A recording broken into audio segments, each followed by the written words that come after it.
आप सबका mathematics teacher आप लोगों के लिए क्लास 10th का मैथमेटिक्स चैप्टर 1, चैप्टर का नाम रियल नंबर है, पहला चैप्टर लेके आया हूँ।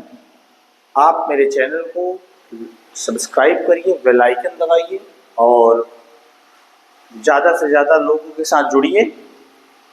मैं इसी प्रकार से क्लास 10th, क्लास 12th और एडिशनल मैथमेटिक्स के वीडियो बनाता रहूँगा। बहुत ज़्यादा समय न लेते हुए मैं सीधा अपने टॉपिक पर आता हूँ। आज हम क्लास 10th के चैप्टर 1 रियल नंबर्स चैप्टर का नाम है, इसी को पढ़ेंगे। टोटल जो हम लोगों का सिलेबस है वो एनसीईआरटी बेस्ड है। एनसीईआरटी बेस्ड ही सिलेबस पढ़ाया जाएगा। Additional question, exam based question आप लोगों को कराए जाएंगे। सबसे पहले हम इंट्रोडक्शन पे बात करें। इंट्रोडक्शन आता है जब भी हम कोई चैप्टर पढ़ रहे हैं तो उसका इंट्रोडक्शन हमको पता होना चाहिए। Means what is real number, what is real number. Real numbers को डिफाइन करना पहला हमारा एम है। उससे पहले हम ये देखें कि रियल नंबर बनता कैसे है। तो जो एनसीईआरटी में डेफिनेशन दिया है रियल नंबर्स का वो ये है कि real numbers are set of rational and irrational numbers. तो firstly we should know that what is rational number and what is irrational number. Let us define that what is rational number. Rational number. What is rational number? A number of the form P by Q are called rational numbers, where P and Q are integers and Q does not equal to 0। ये definition हो गया rational number का। मतलब rational numbers क्या है? ऐसा number जिसको हम P by Q के फॉर्म में लिख सकें। और P by Q के फॉर्म में हम किन नंबरों को लिख सकते हैं ये आगे चल के बात अभी होगी। सबसे बड़ी बात यह है कि P और Q है क्या। जैसे ये तो रेशनल नंबर तो ये भी है 1/2 P by Q के फॉर्म में है। ये इसको जरा देखिए 1/√2, 1/√2 रेशनल है कि नहीं है। ऑब्वियसली इसी बात है कि 1/√2 जो है वो रेशनल नंबर नहीं है। क्यों नहीं है रेशनल नंबर? क्योंकि इसका जो P है दैट इज 1, ये तो इंटीजर है पर जो Q है वो इंटीजर नहीं है। तो रेशनल नंबर्स होने के लिए P और Q दोनों इंटीजर होने चाहिए। इसलिए जो ये नंबर्स हम लोग पढ़ रहे हैं, ये जो हमारा नंबर है ये रेशनल नहीं होगा बल्कि ये रेशनल होगा। रेशनल नंबर्स नेगेटिव भी हो सकते हैं, पॉजिटिव भी हो सकते हैं। और हमको ये भी पता होना चाहिए, 9th में हम पढ़े हैं कि 0 भी क्या है, एक रेशनल नंबर है। Standard form of rational numbers की अगर बात करेंगे तो यहाँ एक बात और ऐड हो जाता है कि P and Q are coprime. Coprime क्या है? अगर दो नंबर्स के एचसीएफ निकाले जाओ, एचसीएफ 1 आए तो वो दोनों नंबर कोप्राइम होते हैं। तो अगर P और Q कोप्राइम है, P और Q इंटीजर हो, इंटीजर के साथ कोप्राइम हो, तो जो हमारा रेशनल नंबर होगा वो स्टैंडर्ड फॉर्म में कहा जाएगा। Standard form of rational number. I hope rational number हम 9th में पढ़ के आए हैं तो हमको ये डेफिनेशंस क्लियर होना चाहिए। इरेशनल नंबर क्या है? इरेशनल नंबर सीधी सी बात है, a number which can not be written in the form of P by Q। और P और Q यहाँ भी सेम डेफिनेशन होल्ड करेगा। P और Q इंटीजर्स ही होंगे। Q 0 नहीं होना चाहिए because denominator should not be 0। Same definition है। अगर हम इरेशनल नंबर्स, यहाँ एग्जांपल हम समझ लें √2, 1/√2, 1.31311311 ये सब नंबर्स क्या है? इरेशनल नंबर्स हैं। मतलब कि अगर डेसिमल के टाइप में हम देखेंगे तो डेसिमल नंबर्स में जिनका डेसिमल या तो रिपीट कर रहा हो और या तो टर्मिनेट कर जाए तो वो नंबर्स जो होते हैं रेशनल हो जाते हैं। उनके अलावा अगर non repeating non terminating type का डेसिमल है तो वो इरेशनल होगा। बहुत सिंपल सा, बहुत सादा सा डेफिनेशन है। अब हम अपने प्योर डेफिनेशन पे आते हैं। What is real number? तो real number is set of rational and irrational number. मतलब रेशनल भी रियल है और इरेशनल भी रियल है। कुल मिलाकर कहने का मतलब यह है कि अभी तक क्लास 10th तक हम जितने नंबर से मिलकर आए हैं सब के सब रियल हैं। ठीक। दूसरा डिफिनीशन ये हो सकता है the number which can be represented on number line। जिस नंबर को हम नंबर लाइन पर रिप्रेजेंट कर सकते हैं उस नंबर को हम क्या बोलेंगे? Real number. मतलब नंबर लाइन के सभी नंबर्स को रियल नंबर बोला जाता है। उसमें आपके नेचुरल नंबर भी आएंगे, उसमें आपके होल नंबर भी आएंगे, उसमें आपके इंटीजर्स भी आ जाएंगे, उसमें आपके फ्रैक्शन भी आ जाएंगे, उसमें आपके रेशनल भी आ जाएंगे, उसमें आपके √2, √3, √5, √7 टाइप के नंबर भी आ जाएंगे। और ऐसे इनफाइनाइट नंबर होंगे जो यहाँ एग्जाम्पल नहीं दिए जा सकते हैं। जैसे बहुत सारे डेसिमल्स में ऐसे नंबर होंगे जिनका एग्जाम्पल लिखना ही पॉसिबल नहीं है। वो सब के सब नंबर क्या होंगे? रियल होंगे। अब बात ये आ जाती है कि रियल नंबर है, रियल नंबर में अगर वो इंटीजर है तो इंटीजर का हम जो है फैक्टराइजेशन कर सकते हैं।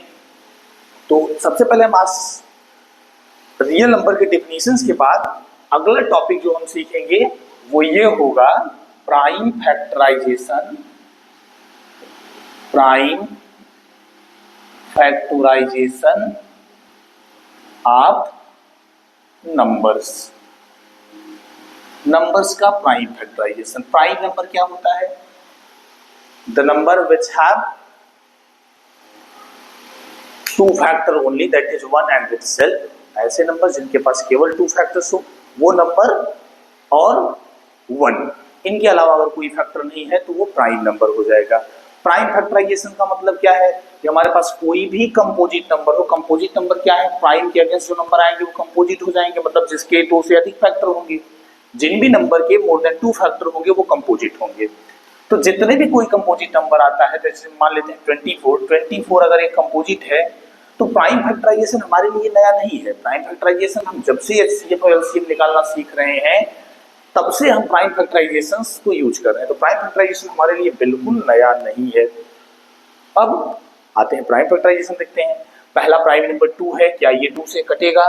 अगर कटेगा तो काट लेते हैं, दैट इज 12 2 जा 24 एंड अगेन 6 2 जा 12 एंड अगेन 3 2 जा 6 एंड अगेन 3 1 जा 3 means we can write 24 as 2 into 2 into 2 into 3। मतलब 24 को 2 into 2 into 2 into 3 के फैक्टर के रूप में लिखा जा सकता है।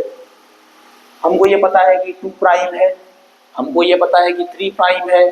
तो इस प्रकार की जो भी एक्शन की जा रही है या जो भी चीजें की जा रही है इनको हम बोलते हैं प्राइम फैक्टराइजेशन। छोटा से छोटा नंबर हो, बड़ा से बड़ा नंबर हो, सभी नंबर का प्राइम फैक्टराइजेशन किया जा सकता है जो कंपोजिट हो। जो कंपोजिट हो मतलब जितने भी कंपोजिट नंबर होंगे सबका प्राइम फैक्टराइजेशन किया जा सकेगा। फॉर एग्जांपल 96 या 96 तो मान लेते हैं 24 के टेबल्स में आ रहा है। 96 को ना देखकर हम अगला देख ले 404। तो क्या 404 का प्राइम फैक्टराइजेशन हो सकता है? कितने प्राइम नंबर आएंगे? सबसे पहले तो 2 से जा रहा है, आगे कहाँ कटेगा? इसको आप कटा के चेक करिए कि क्या प्राइम फैक्टराइजेशन हो सकते हैं। और प्राइम फैक्टराइजेशन के और ढेर सारे एग्जाम्पल्स आप खुद से लेकर करने का प्रयास करिएगा। ठीक, अब इतने टॉपिक को हम देखने के बाद नेक्स्ट टॉपिक पर अगर हम चलेंगे तो नेक्स्ट टॉपिक हमारा 10th के मैथमेटिक्स में है फंडामेंटल थ्योरम ऑफ अरिथमेटिक, और that is most important topic. इससे हम जो है नंबर्स के एंड में क्या डिजिट हो सकता है वो सीख सकते हैं। इस मेथड का यूज करके हम जो है एचसीएफ, एलसीएम और ढेर सारी चीज़ों को फाइंड कर सकते हैं। इसको आप लोग एक बार देख लो अच्छे से। देखने के बाद फिर हम इसको इरेज करके स्टार्ट करेंगे fundamental theorem of arithmetic.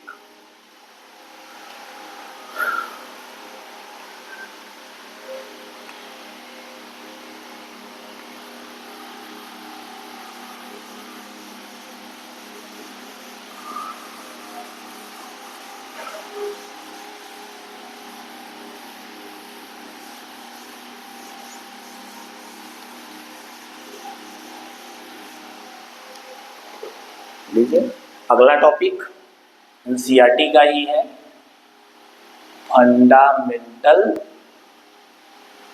Theorem of arithmetic. Hindi में बोलते हैं अंक गणित का आधारभूत प्रमेय। ठीक, अंक गणित का आधारभूत प्रमेय। अभी जब हम लोग प्राइम फैक्टराइजेशन देख रहे थे तो वहां हमने देखा कि एक कंपोजिट नंबर था 24 और 24 हम प्राइम फैक्टर के रूप में लिख रहे थे। चलिए एक एग्जांपल्स हम और लेते हैं, और हमारे पास एक एग्जांपल्स हम ले लेते हैं, दैट इज चलिए 49 एक एग्जांपल ले लेते हैं। अगर आपसे पूछा जाएगा कि 49 कंपोजिट है कि प्राइम है, तो we all know that the 49 is a composite number. अगर कंपोजिट है तो चलिए इसका प्राइम फैक्टराइजेशन करते हैं, जो अभी अभी हम देख कर आए हैं कि प्राइम फैक्टराइजेशन होता कैसे है। प्राइम फैक्टराइजेशन हम अभी देख के आए हैं, तो हम ये देख रहे हैं कि ये पहला जो प्राइम नंबर है 7, वो ये उसी से जाएगा। 7 7 जा 49 एंड 7 1 जा 7 means 49 can be written as 7 into 7। कोई भी फर्क नहीं पड़ता है अगर इस 7 को हम इस प्लेस पे रखें और इस 7 को इस प्लेस पे रखें, तब भी ये 7 into 7 होगा। अच्छा, एक बहुत बड़ा, थोड़ा सा और बड़ा लेके चलते हैं, 100 ले लेते हैं as example. 100 is composite number. सबसे पहले ये 2 से जाएगा, दैट इज 50। आफ्टर दैट ये 2 से जाएगा, दैट इज 25। आफ्टर दैट ये 5 से जाएगा, दैट इज 5। आफ्टर दैट ये 5 से जाएगा, दैट इज 1। मीन्स 100 का अगर हम प्राइम फैक्टराइजेशन करेंगे तो 2 into 2 into 5 into 5, या ये हो सकता है 2 into 5 into 5 into 2, मतलब ऑर्डर को इधर उधर किया जा सकता है, ऑर्डर से मतलब नहीं है। ठीक, मतलब कुल मिलाकर हम ये देख रहे हैं जब हम प्राइम फैक्टराइजेशन कर रहे थे तब भी, और प्राइम फैक्टराइजेशन के बाद भी हम ये देख रहे हैं कि जितने भी कंपोजिट नंबर हैं उनका प्राइम फैक्टराइजेशन किया जा सकता है। और इसी बात को थ्योरम में लिखकर उसको कहा गया है fundamental theorem of arithmetic. Statement को हम समझते हैं फंडामेंटल थ्योरम ऑफ अरिथमेटिक को। ये कहता है कि every composite number can be written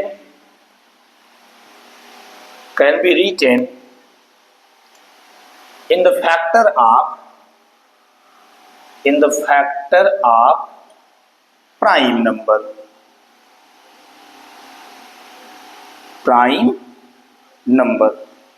This prime factorization is unique.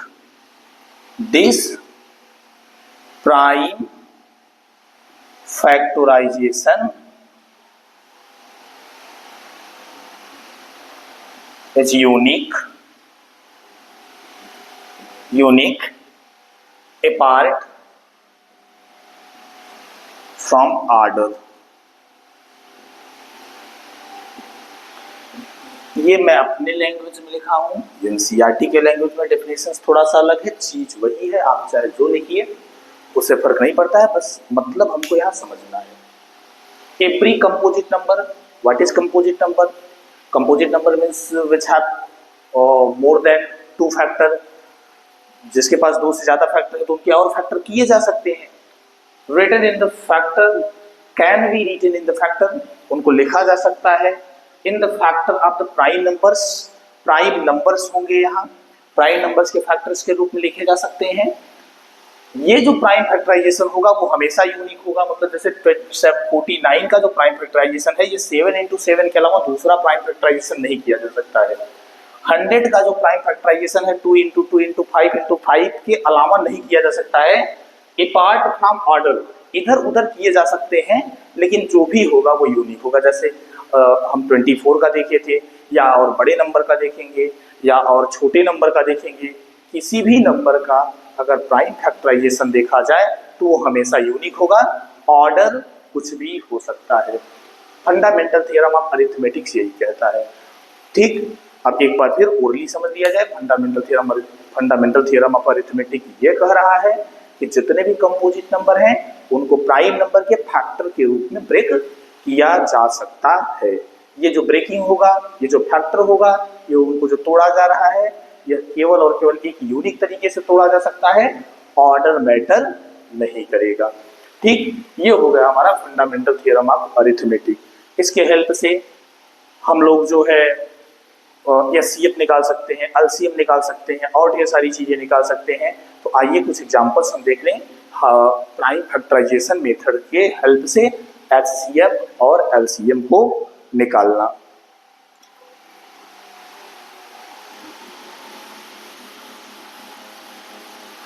इस एग्जांपल्स को अगर आप चाहिएगा तो, इस डेफिनेशंस को अगर आप चाहिएगा तो नोट कर लीजिएगा। डेफिनेशन अभी भी आपके सामने लिखा हुआ है।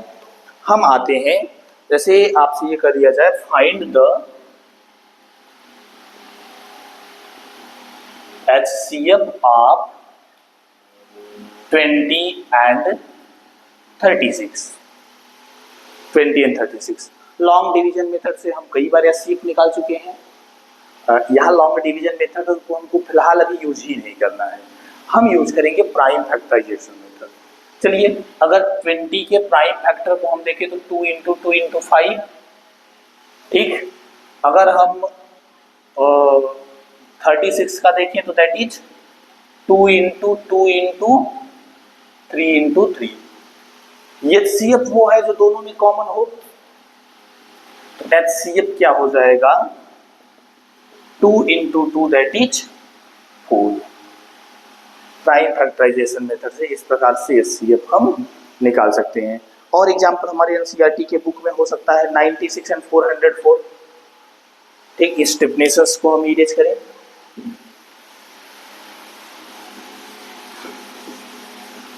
डेफिनेशन को हम इरेज करें।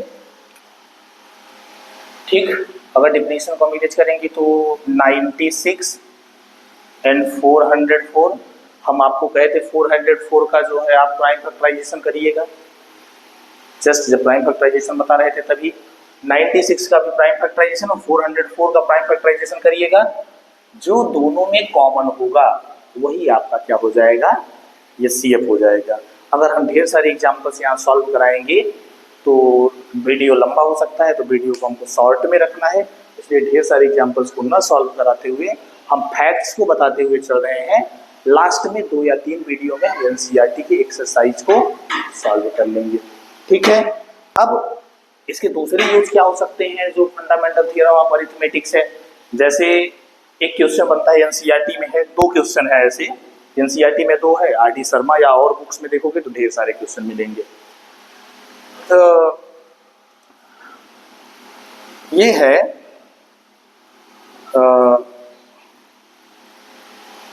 4 to the power n will end with 0 or not।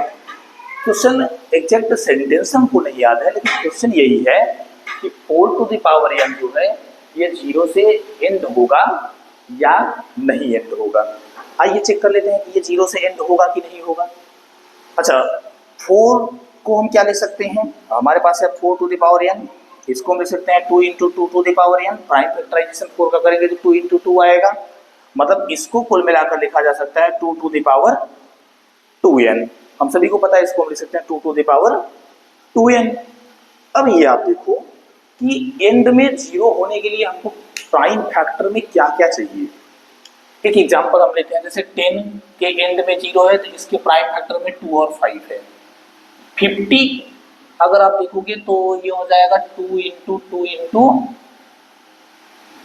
और 2 इंटू 5 इंटू 5, इसमें भी देखो 2 है और 5 है।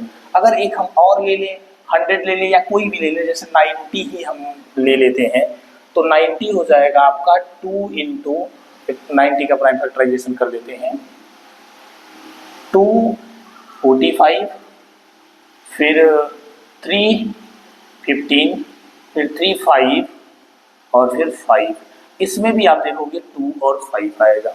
मतलब कि कुल मिलाकर हम ये कॉन्सेप्ट समझाना चाहते हैं कि किसी भी नंबर में, अगर किसी भी नंबर के प्राइम फैक्टराइजेशन में अगर 2 और 5 दोनों होंगे तभी उसके एंड में जीरो हो सकता है, अदरवाइज उसके एंड में जीरो नहीं होगा। यहाँ देखिए अगर 2 का हम फैक्टर करेंगे तो 2 into two into two into two into two, ये कहाँ तक जाएगा 2n टाइम तक। क्या इसमें कहीं 5 आ रहा है? There is no 5 in, there is no 5 in factor of 2 to the power 2n, so 4 to the power n will never end with 0। एक सेम एग्जांपल है जो मैं आपके लिए छोड़ रहा हूं, शायद एक्सरसाइज 1 में है ये question. 6 to the power n will end with 0 और नॉट। क्या ये 0 के साथ एंड होगा और होगा कि नहीं होगा, इस बात को आपको बताना है। ठीक, एक लास्ट टॉपिक आज के लिए देख लेते हैं। आज की वीडियो का जो लास्ट टॉपिक होगा वो होगा relation between HCF and LCM। ठीक, इसको एक बार आप देख लो, स्क्रीनशॉट ले सकते हो, नोट कर सकते हो, जो आपको करना होगा वो कर लीजिएगा। ठीक है, नेक्स्ट टॉपिक हम देखते हैं।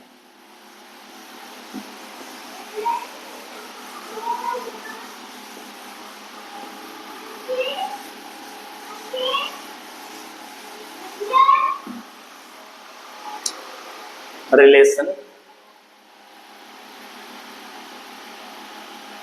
Between LCM and HCF, LCM और HCF के बीच में रिलेशन। ठीक है, देखते हैं। ये देखो कि if A and B be two numbers, A and B be two numbers, then LCM of AB into HCF of AB is equal to A into B।